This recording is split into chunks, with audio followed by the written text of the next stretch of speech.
শুভ সকাল বন্ধুরা, কেমন আছেন সবাই? আশা করছি সবাই খুব ভালো আছেন। ভালো থাকুন, সুস্থ থাকুন, এই দোয়া করি। আমরাও খুব ভালো আছি। তো চলে এলাম সকাল সকাল একটা নতুন দিনের কাজকর্ম নিয়ে। প্রতিদিনের মেয়েদের যে কাজকর্ম, ঘর মোছা, বাসন মাজা, কাপড় কাচা, রান্না করা, তো যাই হোক, চলে এলাম আপনাদের সামনে একটা নতুন দিনের ব্লগ নিয়ে। তো সকাল সকাল প্রথমেই আগে আমি বাসি গ্যাসটাকে মুছে নিলাম। মুছে নিয়ে এখন তো রমজান মাস চলছে, তো ভোরবেলা যে খাওয়া দাওয়া হয় সেই বাসনগুলো জমা হয়ে থেকে যায়, তখন আর মাজা হয় না। সকালবেলা করে মাজি, ওই জন্য বেসিনে জমা হয়ে থাকে। তো সেগুলো এখন মেজে নিলাম। নিয়ে মেয়েদেরকে জল খাবার দিয়ে দিলাম। এদিকে দুধ চলে এসছে, দুধ গরম করতে বসিয়ে দিলাম। আর বর চিকেন নিয়ে এসছে, আর ফ্রিজ থেকে আমি সবজি বের করেছি। তো আজকে রান্না করব চিকেন আর সবজি। সবজির মধ্যে আমি দিয়েছি পটল, মিষ্টি লাউ, আলু, কোয়াশ দিয়ে একটা সবজি করব। এদিকে মাংসের জন্য আলু কেটে রেখেছি, পেঁয়াজ কেটে রেখেছি আর টমেটো। আর মাংসটাকেও ভালোভাবে ধুয়ে পরিষ্কার করে নিয়েছি। এখন মাংসটাকে ম্যারিনেট করব। তো ম্যারিনেট করার জন্য আমি আদা রসুন পেস্ট দিয়ে দিলাম, লঙ্কা বাটা দিয়ে দিলাম, পরিমাণ মতো হলুদ, পরিমাণ মতো লবণ আর আস্ত গোটা জিরে। এখানে টক দই দিতে হতো, কিন্তু আমার টক দই ঘরে ছিল না, তাই টক দইটা দেওয়া হয়নি।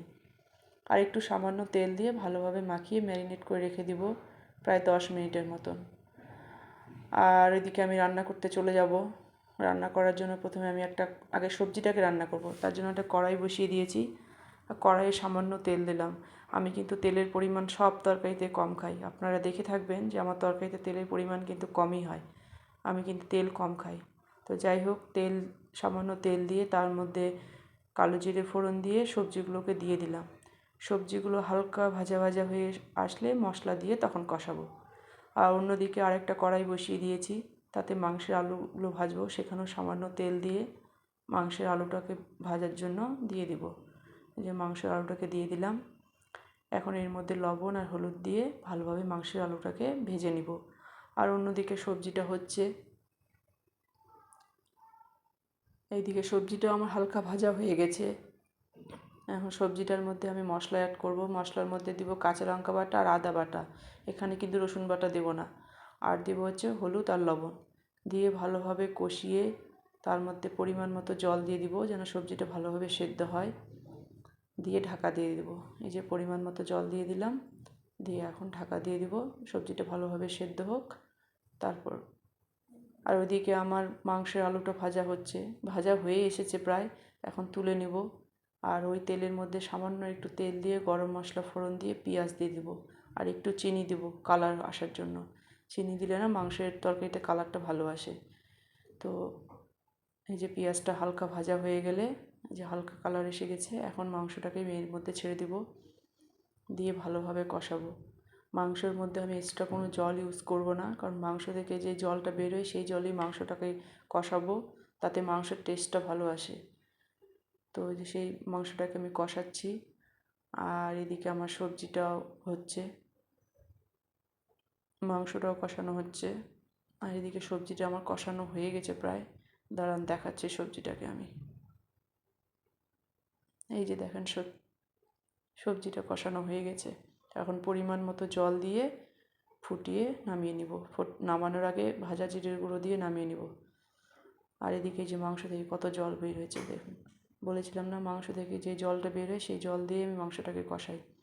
তো সেই জল দিয়ে মাংসটাকে কষাচ্ছি, আর একদিকে সবজিটা হচ্ছে। আর এই মাংস কষাতে কষাতে আমি অন্য কাজগুলো করে নিব। যেমন মশলার কৌটোগুলো ভালোভাবে মুছে গুছিয়ে রাখবো, তেলের বোতলগুলো ভালো করে মুছে গুছিয়ে রাখবো। তাহলে রান্না করতে করতে এই কাজগুলো করলে না অনেকটা হালকা হয়ে যায়, আর সময়ও বাঁচে। দুটো কাজই একসঙ্গে হয়ে যায়, তাই আমি একসঙ্গে করে নিই। আর এদিকে মাংসটাকে কষাচ্ছি। আর এদিকে আমার সবজিটাও হয়ে এসছে। এই সবজির মধ্যে জিরের গুঁড়ো দিয়ে দিলাম। এই সবজির কালারটা দেখেন কত সুন্দর এসছে। সবজিটাকে নামিয়ে নিলাম। ওইদিকে মাংসটা কষানো হয়ে গেছে, আলু দিয়ে দিয়েছি মাংসের মধ্যে। কষানো প্রায় কমপ্লিট। এখন ফুটানো গরম জল দিয়ে ঝোল দিয়ে দিব। ঝোল দিয়ে ফুটিয়ে নামিয়ে নিব। আর নামানোর আগে জিরের গুঁড়ো দিব। আর ওইদিকে আমার ওয়াশিং মেশিনে কাপড় কাচতে দিয়েছিলাম, সেগুলো কাচা কম হয়ে গেছে। এখন সেগুলো মেলে দেব।